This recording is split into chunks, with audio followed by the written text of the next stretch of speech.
ಓಲಿ ಕೆಲವರು ಕಾಂಗ್ರೆಸ್ ಮುಖಂಡರಪ್ಪ ಕಾಂಗ್ರೆಸ್ ಬಿಟ್ಟು ನಮ್ಮ ವರಿಷ್ಠಕ್ಕೆ ಬಂದು ನಿಂತ್ಕೊಳ್ಳಿ, ಒಪ್ಗೆತೀನಿ. ಆಯಿತು, ಕಾಂಗ್ರೆಸ್ ಇವತ್ತಿನ ಪರಿಸ್ಥಿತಿ ಹೆಂಗಿದೆ ಅಂದರೆ ನಮ್ಮ ಯೋಗೇಶ್ ಅಣ್ಣ ಕರ್ಕೊಂಡು ಹೋಗಿರೋ ಸಂತೋಷ, ಅವರೊಂದು ML ಆಗಿರೋ ಸಂತೋಷ, ನನಗೆ ಹೊಟ್ಟೆ ಉರಿಯಿಲ್ಲ. ಕಾಂಗ್ರೆಸ್ ಈ ಸ್ಥಿತಿ ಬಂತಲ್ಲಪ್ಪ, ಯೋಗೇಶ್ ಅಣ್ಣನ ಕೈ ಕಟ್ಟ ಪರಿಸ್ಥಿತಿ ಬಂತಲ್ಲ, ನನಗೆ ನೋವಾಗ್ತಾಯಿತ್ತು. ಒಂದು ರಾಷ್ಟ್ರೀಯ ಪಕ್ಷ ಈ ಪರಿಸ್ಥಿತಿ ಬಂದೈತಲ್ಲ, ಯೋಗೇಶ್ ಅಣ್ಣ ಕಾಲಿಡಿದು ವಿಮಾನದಲ್ಲಿ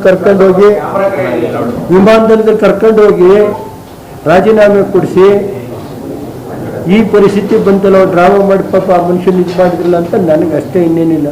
ಆ ಮನುಷ್ಯ ಜನಪದದಲ್ಲಿ ಗೆದ್ದಿದ್ದಾರೆ, ಒಳ್ಳೆ ಕೆಲಸ ಮಾಡಲಿ, ಮುಂದೆ ಭವಿಷ್ಯ ಅವರು ಉಜ್ವಲ ಭವಿಷ್ಯ ಕೊಡಲಿ. ಇಂಥ ಕಾಂಗ್ರೆಸ್ ಕಷ್ಟದ ಪರಿಸ್ಥಿತಿ ಇದ್ದಾಗ ಹೋಗಿ ಕೈ ಹಿಡಿದಿದ್ದಾರೆ ಯೋಗೇಶ್, ಅವ್ರಿಗೊಂದು ಮಂತ್ರಿ ಮಾಡಲಿ. ನಾವು ಒಂದಿಷ್ಟು ಕೆಲಸ ಮಾಡಿಸ್ಕೊಳ್ತೀವಿ ನಮ್ಮ ಯೋಗೇಶ್ ಅಣ್ಣತ್ತು.